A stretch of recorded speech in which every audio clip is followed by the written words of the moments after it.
रात्रि व्यतीत हो गई, किंतु देवकी स्वयं को सहज नहीं कर पाई। उनको लग ही नहीं रहा था कि उनका विवाह हुआ है। वे अपने ससुराल आई हैं। उन्होंने अपने पति से एक बार भी कोई प्रिय संभाषण नहीं किया। कैसे कर सकती थी? विदाई से पहले ही सिर पर खड्ग लटकने लगा था। अपने जीवन की सुरक्षा का कोई विश्वास नहीं था।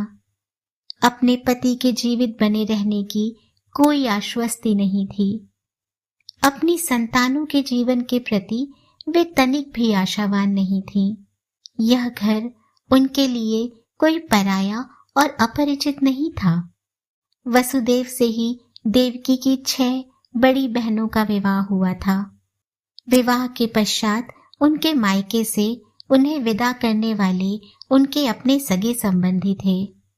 ससुराल में उनका स्वागत करने वाली सपत्नियां, देवरानियां, उनकी नंदें, कौन पराया था? सब तो उनके अपने ही लोग थे, अपने ही परिवार की महिलाएं, अपने ही लोग।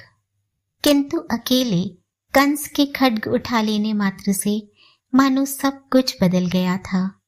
उन्हें यहाँ कोई भी अपना नहीं लग रहा था। वे कहाँ आ गई थीं?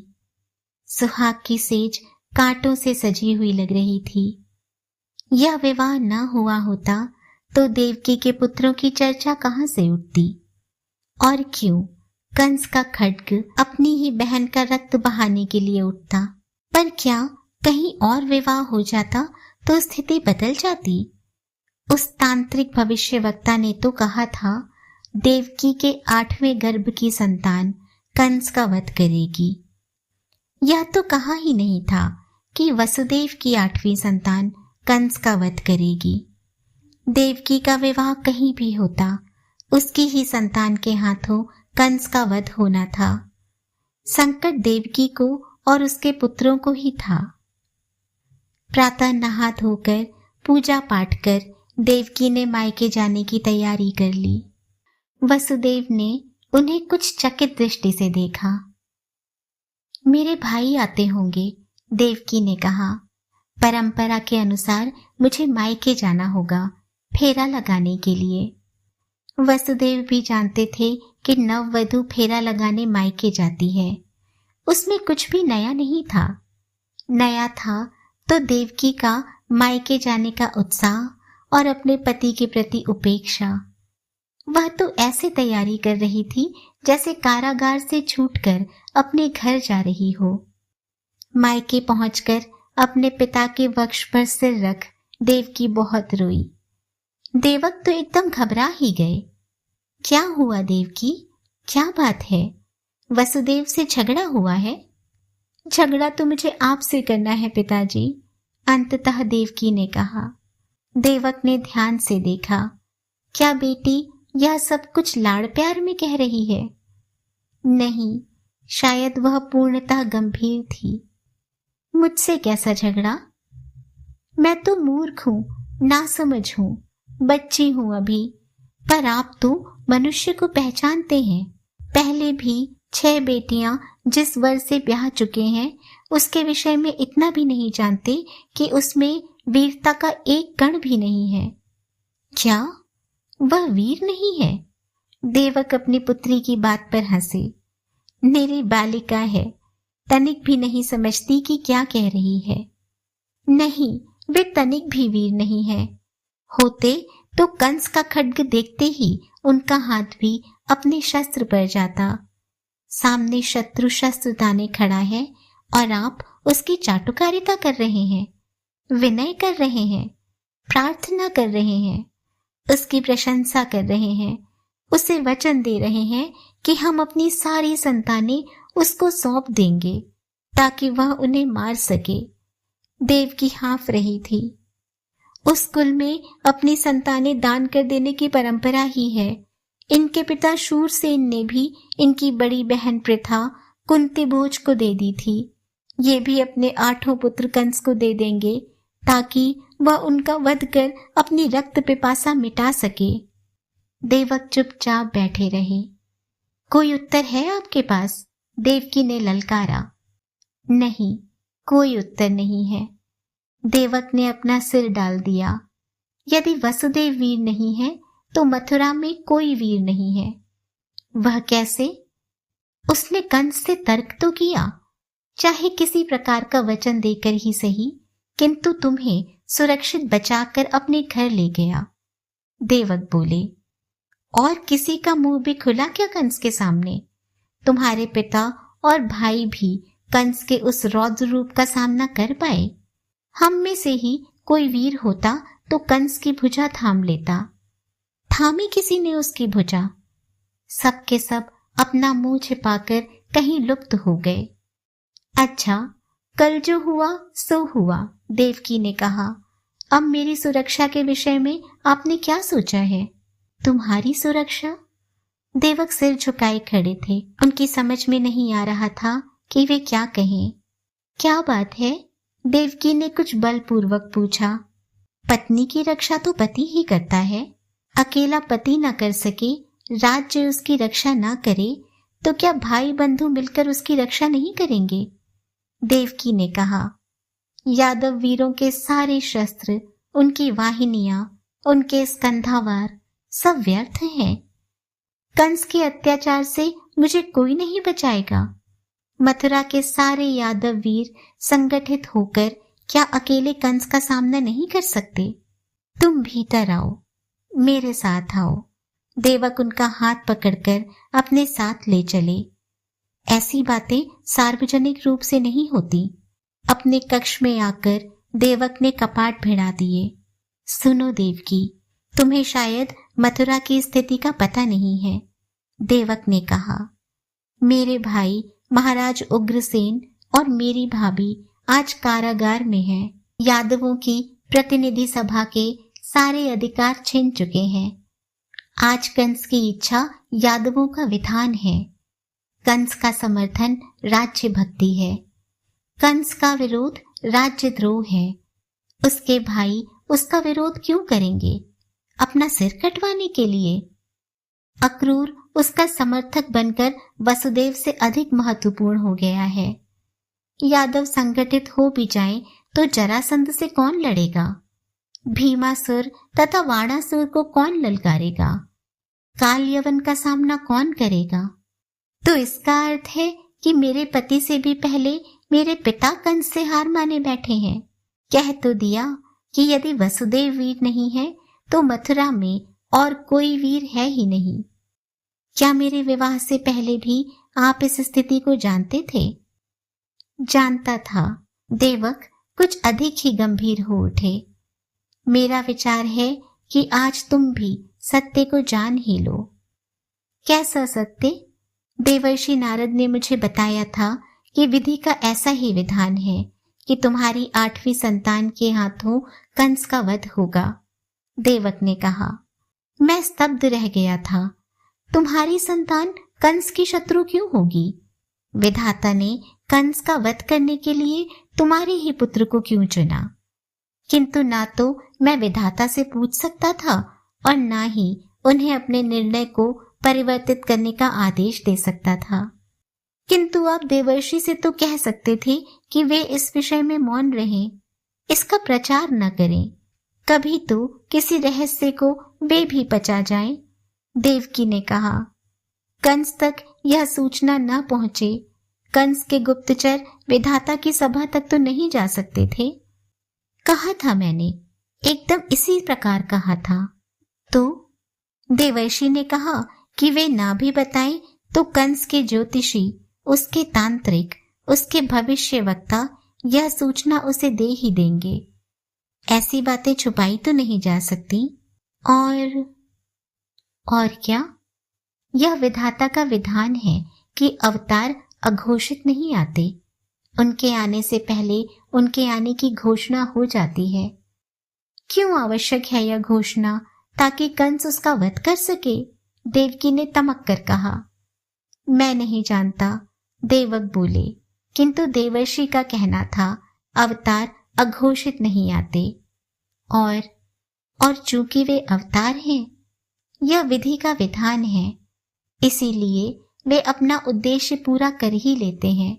उससे पूर्व कोई उनका बाल भी बांका नहीं कर सकता। आप चाहते हैं कि मैं आपके इन अंधविश्वासों को स्वीकार कर लूं? देवकी का स्वर उच्छृंखल हो चला था। मान लूं कि परमेश्वर ही मेरे पुत्र बनकर आएंगे। उनका कोई अनिष्ट नहीं हो सकता। उनका अनिष्ट नहीं हो सकता, इसलिए मैं और मेरे पति भी सुरक्षित हैं। तुम क्या स्वीकार करो, क्या न करो, यह तो तुम्हारी इच्छा पर निर्भर है पुत्री, देवक बोले। किंतु हम जानते थे कि देर सवेर यह सूचना, किसी की भविष्यवाणी कोई सूचना कैसे हो सकती है? देवकी ने विरोध किया। सूचना ना सही, मान्यता ही सही, देवक ने कहा। इस मान्यता की सूचना कंस तक पहुंच जाएगी और जब भी ऐसा होगा तुम पर संकट घिर आएगा। ऐसे में उस संकट से तुमको निकालने में सक्षम व्यक्ति की खोज में ही मेरी चयन दृष्टि वसुदेव पर पड़ी थी। वसुदेव से तुम्हारा विवाह मात्र रुचि की बात नहीं है। उस चयन के पीछे गहरा चिंतन है, निश्चित लक्ष्य है। क्या आर्य वसुदेव भी इस बात को जानते हैं? हाँ, वे जानते हैं, देवक बोले। अन्य जिसको भी यह सूचना मिली उसने इस संबंध को सर्वथा अस्वीकार कर दिया। कुछ अन्य लोगों को भी सूचना है? हाँ, जिनको संभावित वर मानकर चर्चा की गई उन्हें सूचना है। किंतु उन्हें क्या आपत्ति? संकट तो देवकी पर है। संकट तो देवकी पर ही है, देवक ने कहा। किंतु देवकी के पति और देवकी का पक्ष एक है, अतः देवकी का पति भी कंस का शत्रु माना जाएगा। वह 8वीं संतान देवकी की ही नहीं, उसके पति की भी होगी। देवकी को लगा कि उनके भीतर बहुत कुछ बदल रहा है। वसुदेव को जो कुछ वे मान रही थी, वसुदेव वे ही नहीं थे। कुछ देर मौन रहकर देवकी ने अपने भाइयों से मिलने की इच्छा प्रकट की। देवकी के चारों भाई देववान, उपदेव, सुदेव और देववर्धन अपनी पत्नियों के साथ उनसे मिलने आए। जीजाजी नहीं आए, देववान ने बात आरंभ की। वे मुझे लेने के लिए आएंगे। साथ भी तो आ सकते थे, उपदेव ने कहा। मैं नहीं चाहती थी कि मेरे मायके में भी प्रत्येक क्षण वे मेरे साथ हों, देवकी ने कहा। मैं अपने पिता और भाइयों से अपने पति की अनुपस्थिति में कुछ महत्वपूर्ण बातें करना चाहती थी। विवाह के पश्चात पत्नी का कुछ भी पति से पृथक नहीं रह जाता, तो तुम उनसे पृथक रहकर अपने भाइयों और पिता से क्या बातें करना चाहती थी? देववान की पत्नी ने कहा, हमें तो कभी ऐसी स्वतंत्रता नहीं मिली कि हम अपने मायके जाकर अपने भाइयों से कुछ गोपनीय बातें कराएं। हाँ भाभी, क्योंकि आपके भाई ने खड्ग निकालकर आपके वध का संकल्प प्रकट नहीं किया था। देवकी की आंखों में ओजस्विता की लपट उठी। देववान की पत्नी सहम कर चुप हो गई। तो क्या बात करना चाहती हो तुम? उपदेव ने पूछा। मैंने पिताजी से पूछ लिया है, देवकी ने कहा। अब अपने भाइयों से पूछना चाहती हूँ कि यदि मेरी रक्षा के लिए मेरे पति को कंस से युद्ध करना पड़ा तो मेरे भाई मेरे पति का साथ देंगे? एक अभेद्य मौन छा गया। देवकी बारी बारी अपने चारों भाइयों को देख रही थी। शायद वे सिर उठाकर उनकी ओर देखें। शायद उनमें से कोई तो कहे कि जिसके 4 योद्धा भाई हों, उस बहन के लिए भय का कोई कारण नहीं है। किंतु ऐसा कुछ नहीं हुआ। कुछ क्षणों के पश्चात देववान ने जैसे अपना सारा साहस जुटाकर कुछ कहने का प्रयास किया। देवकी, तुम जानती तो हो कि मथुरा में। और सहसा देववान की पत्नी ने झपटकर उनकी बात बीच में ही काट दी। कैसी बहन हो तुम? तुम चाहती हो कि एक तुम सुरक्षित रहो, तुम्हारे प्राण बचे रहें और तुम्हारे चारों भाई कंस के योद्धाओं के हाथों कट मरे। तुम्हारी भाभियां विधवा वेश सजाए आजीवन रोती रहें और तुम्हारे भाइयों के बच्चे अनाथों के समान रहें। कंस जैसे राजा के कोप भाजन बने रोते हुए अपना जीवन व्यतीत करें। तुम एक अपने प्राणों के लिए अपने समग्र कुटुंब का बलिदान करने पर क्यों तुली हुई हो? और वह फूट कर रो पड़ी। देववान ने फिर कुछ साहस जुटाया। देवकी, बस भैया बस। देवकी ने उन्हें रोक दिया। अच्छा है कि भाभी ने अपने मन की बात सच सच बता दी। मैं समझती हूँ कि अपने प्राण सबको प्यारे होते हैं, किंतु मुझे यह भ्रम भी था कि अपनों के प्राण भी हमें प्यारे होते हैं और उसके लिए हम परस्पर एक दूसरे के रक्षक हैं। अच्छा है कि आज यह भ्रम भी टूट गया। हाँ, विवाह के पश्चात लड़की का परिवार उसका ससुराल ही होता है, उपदेव की पत्नी ने मिमियाते से स्वर में कहा। तुम चुप रहो, उपदेव ने खिसियाकर उसे डपट दिया। नहीं, इसकी कोई आवश्यकता नहीं है भैया, देवकी बोली। सबको अपना मत प्रकट करने का पूरा अधिकार है। वसुदेव समझ गए थे कि देवकी को अपने मायके जाकर किसी प्रकार की कोई प्रसन्नता नहीं हुई थी। संभवतया उन्हें निराशा ही हाथ लगी थी। निराशा तो तभी हाथ लगती है जब व्यक्ति कोई आशा कर रहा हो। देवकी के मन में क्या है? कोई आकांक्षा, कोई आशा, कुछ उदास हो। वसुदेव हंसे।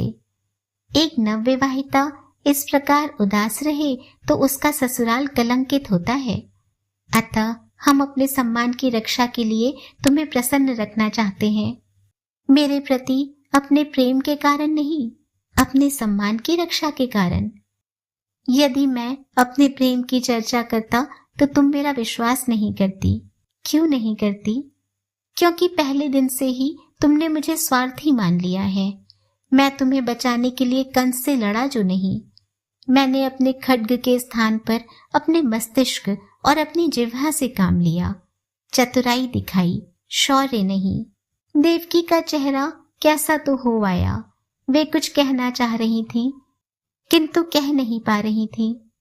क्या बात है देवकी? वसुदेव उनके निकट बैठ गए। जो कुछ तुम्हारे मन में हो निसंकोच कहो।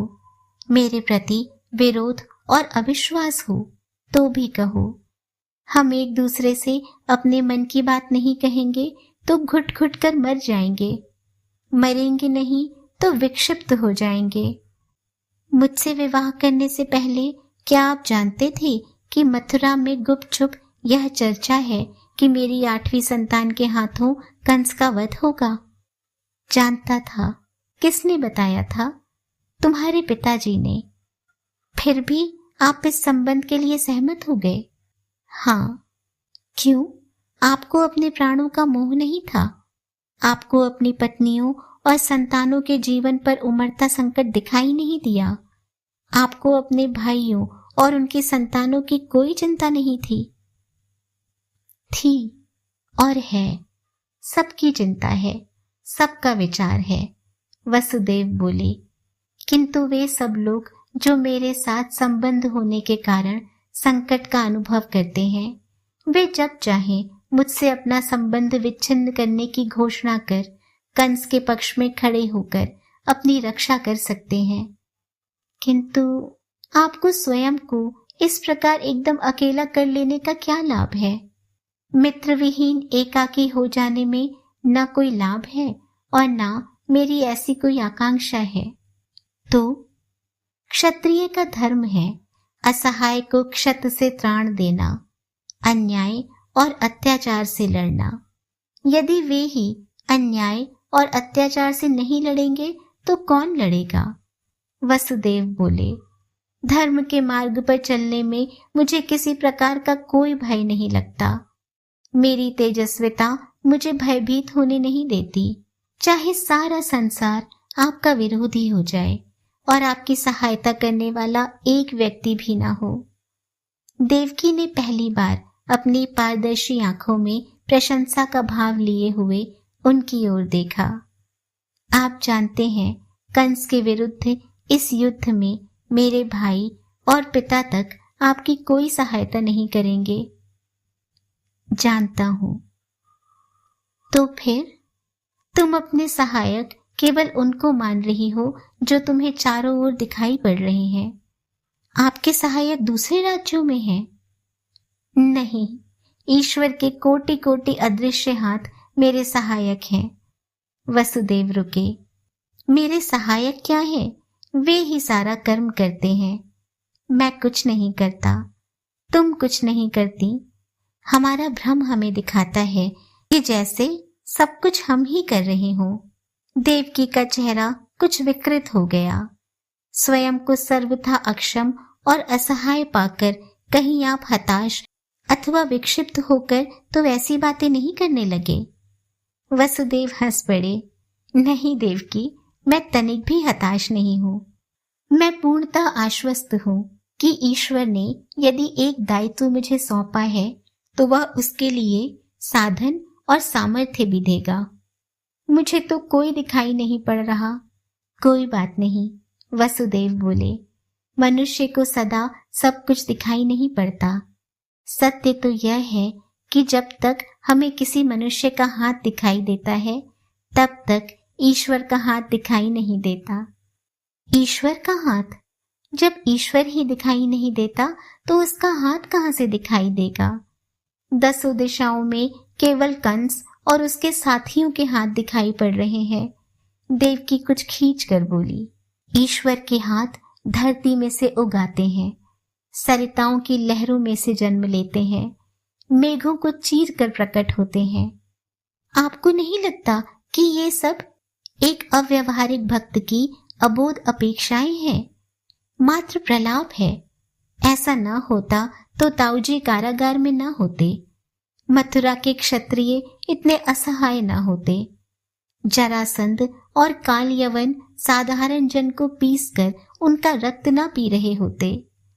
देवकी कुछ रुक कर बोली। कल्पना लोक में जीने का कोई अर्थ नहीं है विष्णु श्रेष्ठ। हमें अपनी आंखें खोलकर अपनी बुद्धि से विचार करते हुए जीना चाहिए, यथार्थ में जीना चाहिए। देखो, संसार में जो कुछ हो रहा है उन सब का विश्लेषण मैं नहीं कर सकता, मैं उन सब का कारण नहीं बता सकता। वसुदेव बोले। मैं तो एक ही बात जानता हूं, संसार में सदा से आसुरी शक्तियां जन्म लेती रही हैं और अत्याचार करती रही हैं। यदि दैवी शक्तियों ने उन्हें न रोका होता तो यह संसार कब से राक्षसों के पेट में समा गया होता। किंतु आज तक ऐसा नहीं हुआ। कंस, कालयवन और जरासंध के होते हुए भी वसुदेव जीवित हैं। आर्य देवक अपने परिवार के साथ जीवित और सुरक्षित हैं। यह कंस की इच्छा नहीं है, यह उसी ईश्वर की इच्छा से है। पर ईश्वर के वे कोटि कोटि हाथ भी तो उसके किसी प्रतिनिधि के रूप में प्रकट होंगे, देवकी ने कहा। और मुझे कहीं उसका कोई प्रतिनिधि दिखाई नहीं दे रहा। ठीक कह रही हो, वसुदेव ने कहा। मुझे भी उसका कोई प्रतिनिधि दिखाई नहीं दे रहा। तो प्रतिनिधि ना आए तो समझ लेना चाहिए कि ईश्वर स्वयं आएगा। देवकी के चेहरे पर वितृष्णा के भाव उभरे। विश्वास नहीं होता ना? नहीं, ईश्वर है। संसार का नियंत्रण वही करता है। जी, तो फिर उसकी इच्छा पूरी होगी या कंस, जरासंध अथवा कालयवन की? देवकी ने सीधा उत्तर नहीं दिया। बोली, मुझे उसका यह गोरख धंधा समझ नहीं आता। यदि वह है और सृष्टि का संचालन उसके हाथ में है तो कंस इतना बलशाली क्यों है? यह संसार इतना नारकीय क्यों है? मैंने कहा न था कि इन सारे प्रश्नों के उत्तर मैं नहीं दे सकता। वसुदेव बोले। मैं तो एक ही बात जानता हूं। क्या? यदि संसार में ऋतु के नियम की मर्यादा की रक्षा होनी है तो या तो ईश्वर मेरे हाथ में खड्ग देगा या स्वयं खड्ग बनकर आएगा और कंस का वध करेगा। वसुदेव का स्वर अत्यंत दृढ़ हो गया। और यदि उसे तुम्हारे पुत्र के रूप में ही आना है तो मुझे तुम्हारा पाणी ग्रहण करने में भय क्यों हो? देवकी सोचती रह गई कि क्या इसी को भक्ति कहते हैं।